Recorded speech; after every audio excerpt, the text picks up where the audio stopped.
많은 사람들이 한국 교회의 미래에 대해서 어둡다라고 하는 전망들을 내어놓지만 저는 우리 교회 청년들을 보니 우리 교회의 미래가 밝다. 저는 이렇게 생각을 합니다. 이렇게 힘차게 복음을 전하고자 하는 그런 이 결심으로 찬양하는 이 찬양을 따라서 살아간다면 어찌 교회의 미래가 또 복음의 미래가 그렇게 어두울 수 있겠습니까? 바로 그런 복음의 은혜 속에서 저와 여러분들의 삶이 오늘도 주님의 은혜와 그 평안으로 가득 차시기를 간절히 기원드립니다. 오늘 본문은 총독 빌라도의 법정에 서신 예수 그리스도의 모습을 우리들에게 보여주고 있습니다. 마가복음 기자는 바로 이 빌라도의 법정 바로 앞단락에서 두 가지의 사건을 우리들에게 먼저 보도해 주었습니다. 하나는 산헤드린의 재판정이고 다른 하나는 베드로의 부인 이야기였습니다. 이 두 사건은 사실 동떨어진 사건이 아니라 동시에 일어난 것이었습니다. 왜냐하면 둘 다 산헤드린 공회가 예수님을 잡아놓고 재판을 벌이는 바로 그 과정 속에서 같은 장소에서 일어났기 때문입니다. 공회장 안에서는 사람들의 거짓 증언과 그리고 대제사장의 신문이 이어지고 그 속에 예수님은 침묵하시면서 모욕을 당하고 계셨습니다. 그러면서 바깥 앞마당에서는 제자 베드로가 예수님을 3번이나 자리를 옮겨가면서 모른다고 부인을 하였습니다. 누가복음은 바로 이 시점에서 주께서 돌이켜 베드로를 보셨다라고 해서 베드로와 예수님의 눈이 마주쳤음을 우리에게 전해주고 있습니다. 그러니 그 대제사장의 뜰에서 신문 받으시고 모욕 받으시던 예수님의 그 수치심과 고통은 2배였을 것입니다. 그 겉으로 드러난 사건으로만 본다면 이 두 사건은 모두 간단해서 그냥 잠시 순간에 일어났던 그런 일로 우리가 볼 수도 있습니다. 하지만 공회가 다 짜놓은 그 재판정에서도 저녁에 시작한 그 재판은 새벽에 이르기까지 그렇게 긴 시간 진행이 되었습니다. 그들이 세운 거짓 증인들은 서로 말이 달랐고 예수님은 그들의 증언에 대해서 오히려 침묵하시면서 아무 대답도 하지 않으셨고 한편으로 공회원들 중에서도 예수님을 두둔하는 니고데모나 아리마대 요셉과 같은 의로운 의원들은 예수님에게 사형을 내리는 것을 분명 반대하였을 것입니다. 그렇게 산헤드린 공회의 재판정은 새벽에서야 마침내 끝이 났습니다. 그리고 마침내 예수님을 신성모독죄로 거기에 해당한다고 사형을 언도했습니다. 그런데 그들은 자기들의 손으로 예수를 죽이지 않고 오히려 예수님을 이끌고 로마 총독의 법정으로 끌고 가는 것을 보게 됩니다. 사건이 자기들 속에 있을 때는 종교적인 차원이었지만 이제 빌라도의 손으로 넘어가면 이것은 종교적인 차원을 넘어 정치적인 차원으로 전환되는 대목입니다. 우리는 여기서 바로 이 산헤드린이 고민했던 그 고민의 흔적을 우리는 엿볼 수 있습니다. 그들은 유대의 종교 문제를 로마의 정치 문제로 비약하는 것이 적당한지에 대해서 논란을 분명 벌였을 것입니다.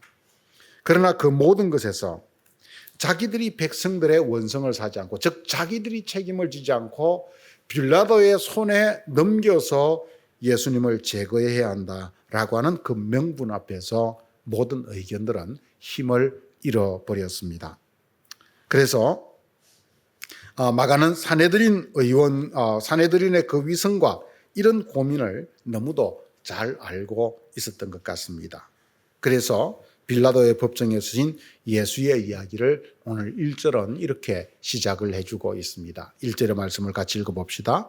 새벽에 대제사장들이 즉시 장로들과 서기관들과 곧 온 공회와 더불어 의논하고 예수를 결박하고 끌고 가서 빌라도에게 넘겨주니. 마가는 예수님이 두 번째 법정, 즉 빌라도의 법정에 서셔야 했던 그 과정과 이유를 놓치지 않고 그것을 좀 더 강조해서 우리들에게 보여주고 있습니다. 그것은 온 공회의 결정이었다라고 하는 이야기입니다. 마가는 이 공회의 그 결정, 즉 공회의 책임을 강조합니다. 그래서 대제사장들이 즉시 장로들과 서기관들과 의논하였는데 그들이 바로 온 공회였다라고 하는 것을 반복해서 우리들에게 강조해주고 있는 것입니다.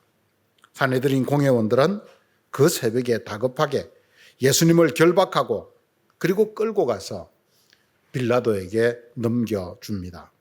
이처럼 복음서 기자는 우리들에게 빌라도보다 대제사장과 산헤드린 공회원들에게 예수님의 십자가 처형에 책임이 더 크게 있다라고 하는 그런 뉘앙스로 우리들에게 보도를 해주고 있습니다. 사실 이 복음서 기자의 강조점에서 후대 우리들이 고백하는 혹은 후대 우리들이 보는 그런 관점과 차이가 존재한다는 것을 우리는 보게 됩니다. 우리는 오늘도 신앙 고백을 통해서 예수님의 고난을 본디오 빌라도에게 고난을 받으시고 십자가에 못 박혀 죽으셨다라고 우리는 고백을 했습니다. 거기에는 유대 공회의 이름이 대제사장의 이름도 전혀 등장하지 않습니다. 그런데 왜 복음서 기자들은 본디오 빌라도보다는 오히려 예수님의 순환과 죽음의 주범으로 공회원들을 더 강조하고 또 그들이 오히려 더 주범이었다라고 하는 것을 드러내어서 우리들에게 이야기해주고 있는 것일까요? 우리는 이것을 당시의 상황 속에서 이해해 보아야 됩니다. 복음서 기자들이 빌라도 총독을 부정적으로 묘사하지 않는 이유는 복음서가 기록될 때의 교회가 로마 제국에 대하여 취한 태도와 관계가 있었던 것으로 보입니다.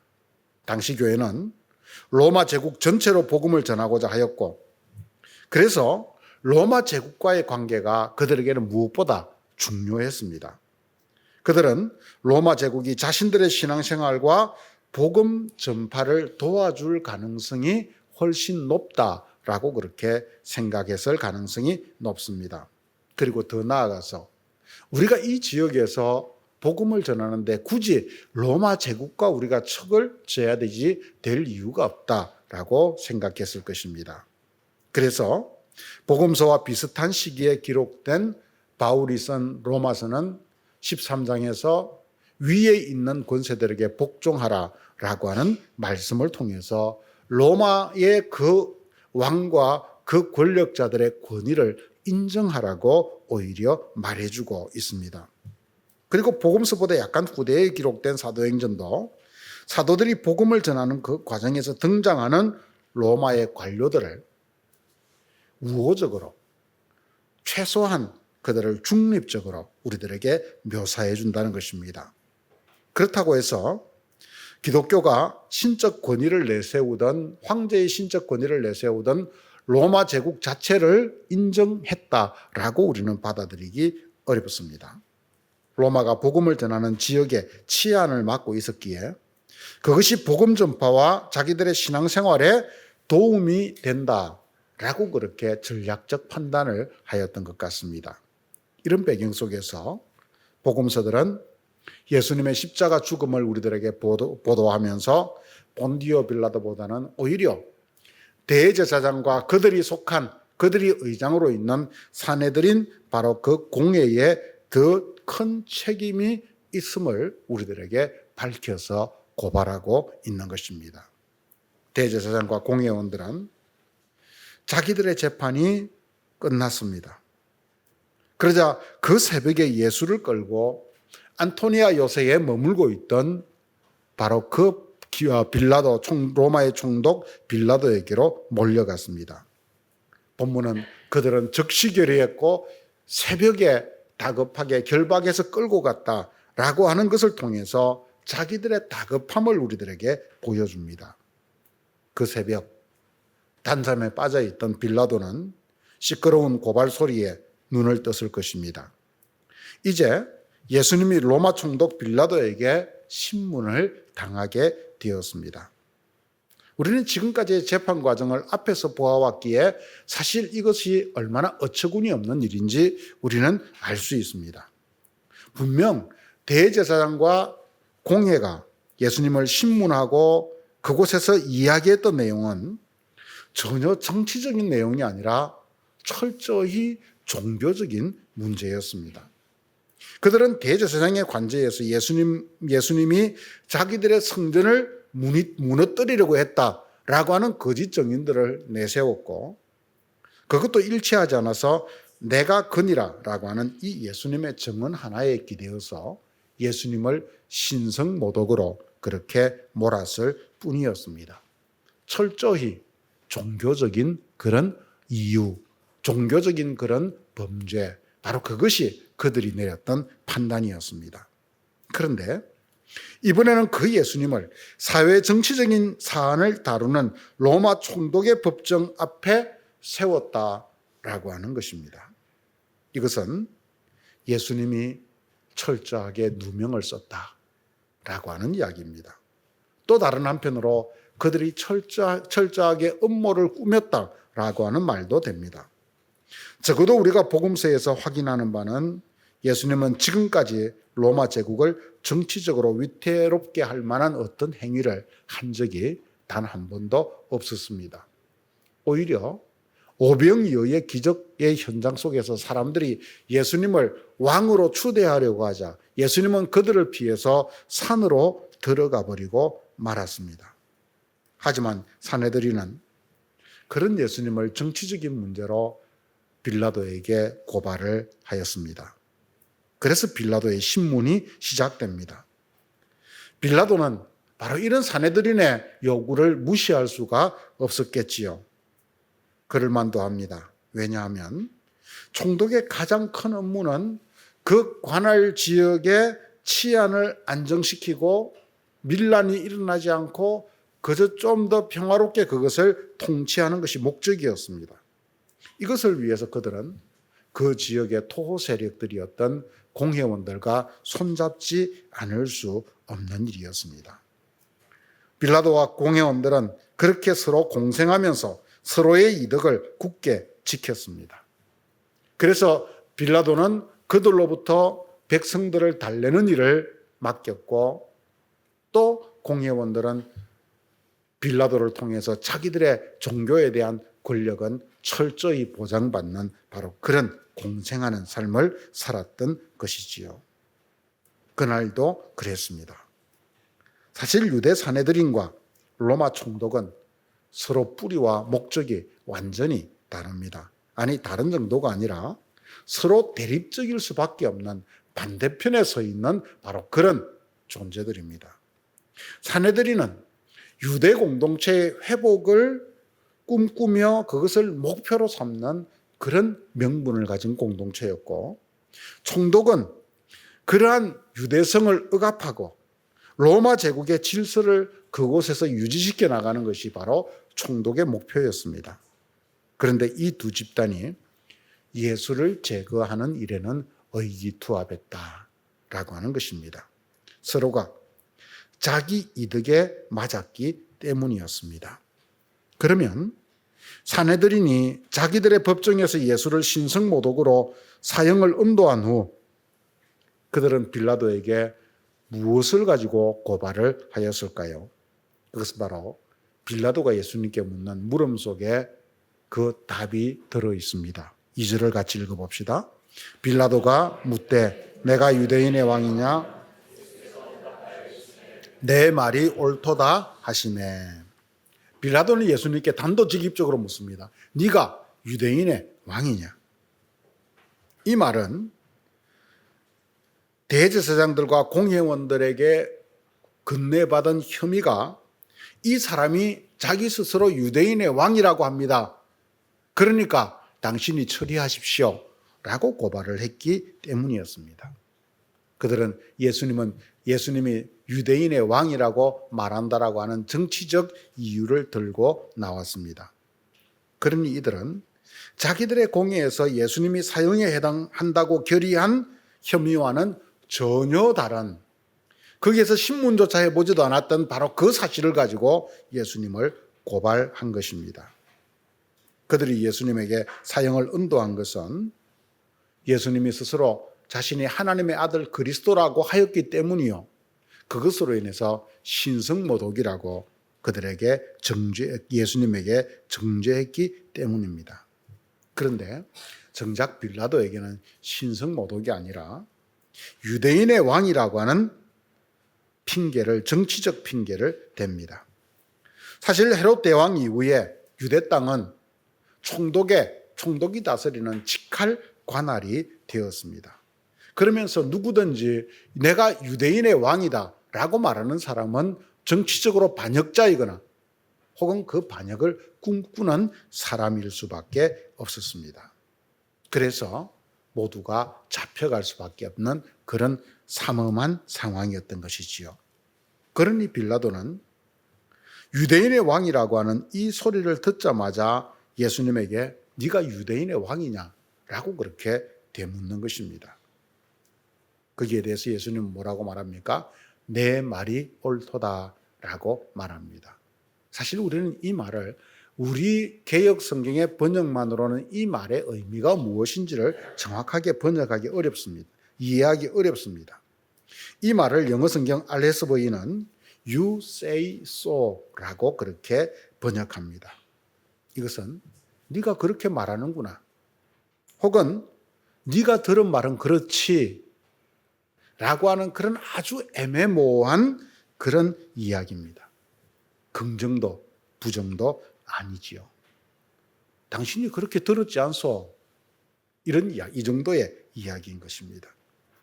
주님은 내가 유대인의 왕이라고 명확하게 말한 것이 아닙니다. 왜냐하면 주님은 그들의 계략을 꿰뚫고 있었기 때문입니다. 그러니 그 대답에 대해서 3절에서 대제사장들이 나서서 이제는 여러 가지로 고발을 하기 시작하는 모습을 우리에게 보여줍니다. 예수님의 그 애매한 대답에 고발자인 대제사장들은 다급해졌습니다. 그래서 그들은 여러 가지로 고발을 합니다. 여러 가지로 고발한다는 말은 한 가지 특정한 혐의를 특정 지을 수 없다, 즉 거짓된 고발이었다라고 하는 이야기지요. 여러분, 참보다는, 진실보다는 거짓은 항상 말이 많게 되어 있습니다. 왜냐하면 무엇인가를 감추고 또 무엇인가를 꾸며내어야 하기 때문입니다. 우리는 대제사장의 관저에서 열린 첫 번째 재판정에서 그 사실을 보았습니다. 공회원들은 거짓 증인들을 내세웠습니다.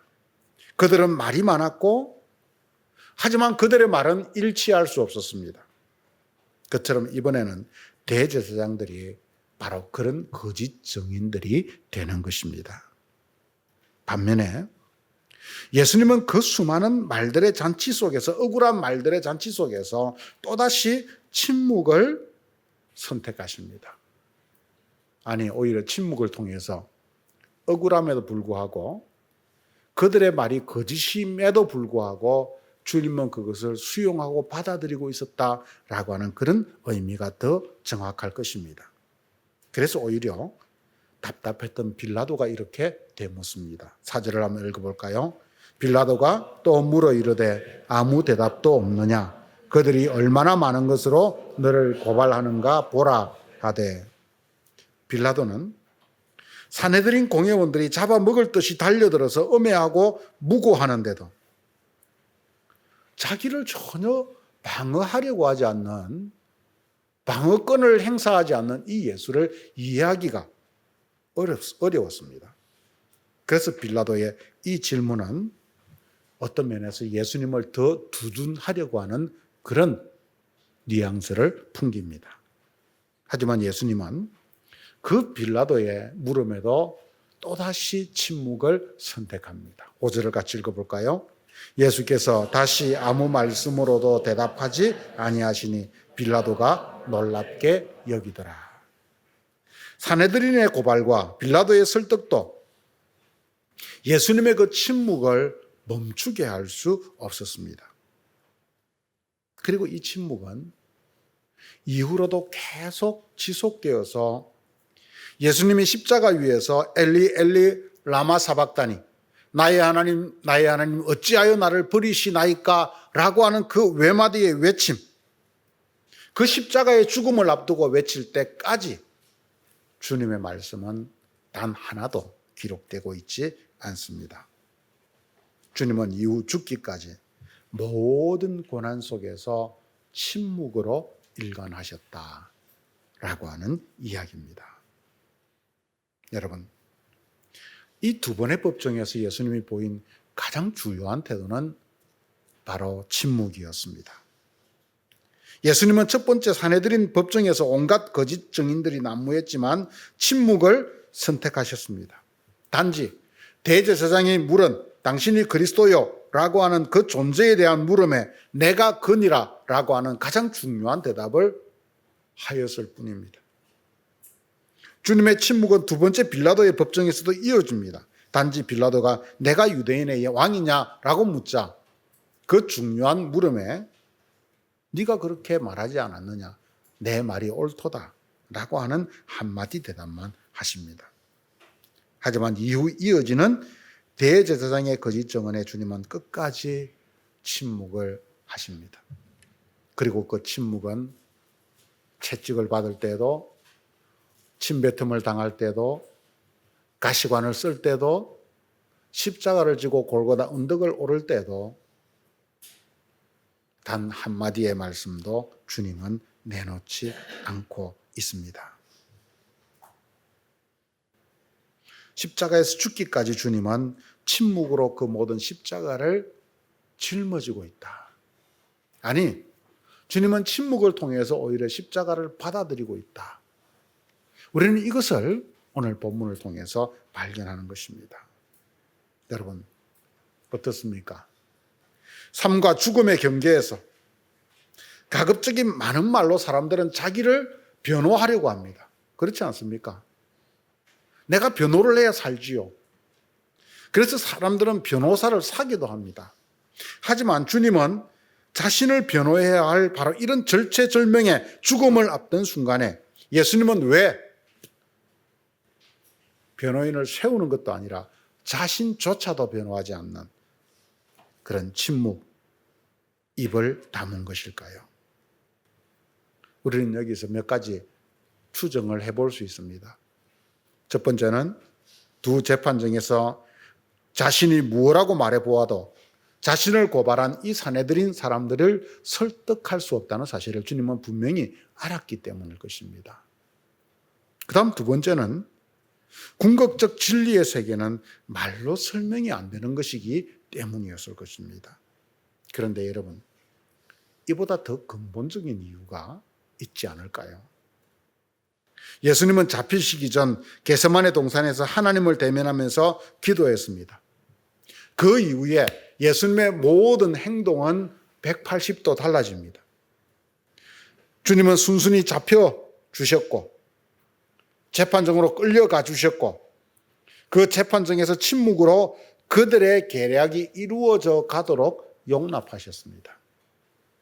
이 말은 예수님은 자기의 운명을 사람들과의 이해관계 속에서 판단하고 선택하지 않고 하나님과의 관계 속에서 보고 받아들였기 때문입니다. 예수님은 하나님 나라를 선포하라는 사명을 하나님으로부터 공생의 초반에 받았습니다. 그 사명을 따라 주님은 가르치고 설교하고 죄 용서하고 귀신을 쫓아내고 질병을 고쳤습니다. 사명을 받은 주님의 삶은 오직 그 한 가지 사실에 자신의 모든 삶과 영혼을 다 걸었습니다.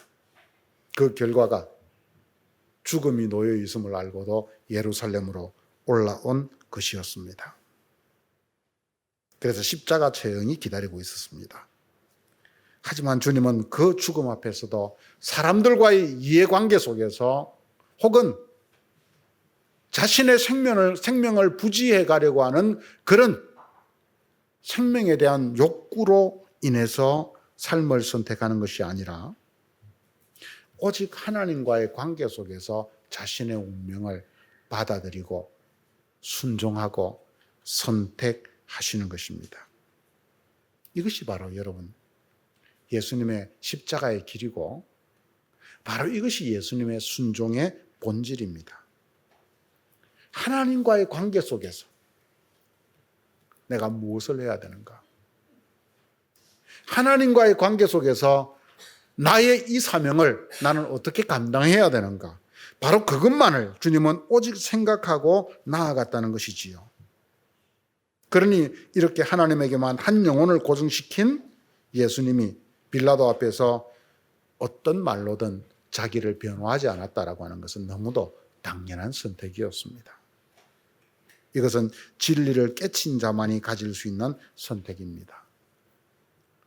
하지만 여러분, 반면에 오늘 본문 속에 등장하는 사내들인이나 혹은 빌라도나 거기에 좀 더 덧붙여서 우리 자신들은 사람의 이해관계 속에서 우리는 모든 것을 생각하고 계산하고 판단하고 선택합니다.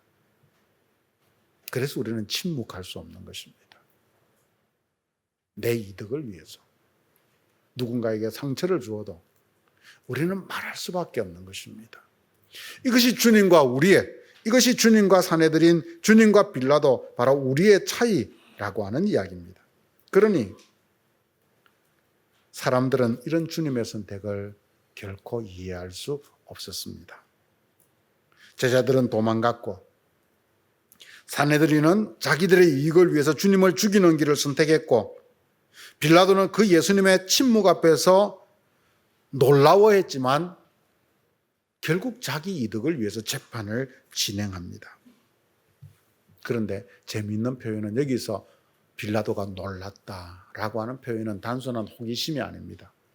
적어도 복음서에서는 이 놀람이라고 하는 것이 어떤 신앙적 경험, 어떤 경이로움의 경험, 신적 경험, 바로 그것을 우리들에게 이야기해 주는 용어입니다.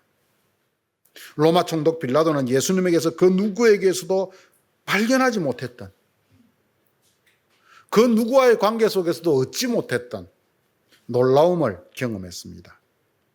하지만 이어지는 그의 판단은 우리에게 아쉬움을 남깁니다. 그렇다면 여러분, 오늘 우리는 우리의 삶 속에서 어떤 삶을 선택하고 있나요? 우리는 사람들과의 이해관계 속에서 좀 더 솔직하게 말해서 나의 이득이라고 하는 바로 그 결과물 앞에서 우리는 우리의 삶을 선택하고 있지 않습니까? 하지만 우리가 믿고 따르는 예수님은 하나님과의 관계 속에서 자신을 선택하고 그래서 침묵하시는 것입니다. 사랑하는 성도 여러분, 우리는 두 번에 걸쳐 벌어지는 이 재판정에서 온갖 음모와 거짓 증인들이 난무하는 가운데 침묵을 선택하시는 주님의 모습을 우리는 계속해서 보고 있습니다. 주님은 말씀하시기가 두려워서 침묵하시는 것이 아닙니다. 그것은 두 최고 권력자들 앞에서 자신의 목숨을 걸고 자신의 존재를 드러내는 데서도 충분히 나타납니다. 예수님은 자신의 사명과 삶의 목적을 사람들과의 이해관계가 아니라 하나님과의 관계 속에서 받아들이고 있기 때문입니다. 그리고 그 결과가 결국 십자가 순종, 십자가 죽음이었습니다. 주님은 그 십자가의 길을 받아들이기 위해서 하나님 앞에서 침묵을 선택하셨습니다. 주님의 침묵은 하나님께 온전히 순종함으로 우리를 위해 대신 고통받으시고 우리를 구원하기 위한 바로 그런 진리의 길이었습니다. 이것을 이사야 선지자는 이미 오래전에 뚫고 이렇게 예언했습니다. 그가 곤욕을 당하여 괴로울 때에도 그의 입을 열지 아니하였으며 마치 도수장으로 끌려가는 어린 양과 털 깎는 자 앞에서 잠잠한 양같이 그의 입을 열지 아니하였도다. 여러분, 우리는 이 침묵의 무게를 알아야 합니다. 예수님께는 침묵의 무게가 순종의 무게였고 우리를 사랑하시는 바로 그 사랑의 무게였습니다. 그리고 그 침묵은 하나님 아버지와 자기와의 관계 속에서 오는 바로 신뢰의 확신, 바로 그 신뢰의 무게였습니다. 이후 주님은 십자가에서 엘리 엘리 라마 사박다니를 외치시기까지 인내하며 침묵하셨습니다. 하지만 그 침묵이 우리에게 구원과 영생의 선물이 되었음을 우리는 잊어버리지 맙시다. 우리는 이 침묵하시는 주님을 따르는 사람들입니다. 그러므로 우리도 주님을 뒤따라 사람들과의 이해관계에서 오는 자기 손해 앞에서 말하려 하지 말고, 아니 자기 이득 앞에서 침묵하고 하나님과의 관계 속에서 진리를 전하고 외치는 용기에 대해서는 우리가 진리를 외칠 수 있는, 그래서 침묵하시는 주님과 온전히 동행할 수 있는, 그 주님을 증거할 수 있는 복음 전파자들이 될 수 있기를 주님의 이름으로 간절히 축원드립니다. 같이 기도하겠습니다. 하나님 아버지, 은혜를 감사합니다. 오늘도 저희들에게 귀한 시간을 주셔서 주의 말씀을 함께 나누게 하시니 감사합니다. 오늘도 이 말씀을 통해서 우리 자신들의 모습을 돌아봅니다. 아버지를 긍휼하게 주시옵소서.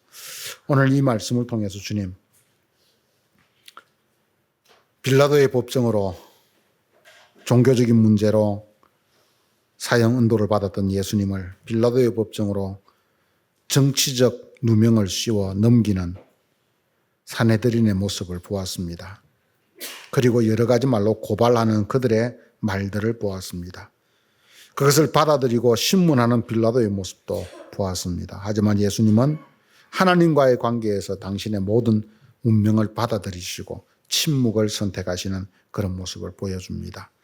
그 침묵이 순종이었고, 그 침묵이 우리를 향한 사랑이었고, 그 침묵이 하나님에 대한 신뢰였음을 오늘 우리가 확인합니다. 이것처럼 주님, 우리도 사람과의 이해관계 속에서 삶을 선택해 가지 않도록 도와주시고, 하나님과의 관계 속에서 우리의 삶을 선택해 감으로 자기 이득 앞에서는 침묵하고 하나님의 진리 앞에서는 외칠 수 있는 바로 그런 용기 있는 삶을 살아가는 저희들이 되도록 인도하여 주시옵소서.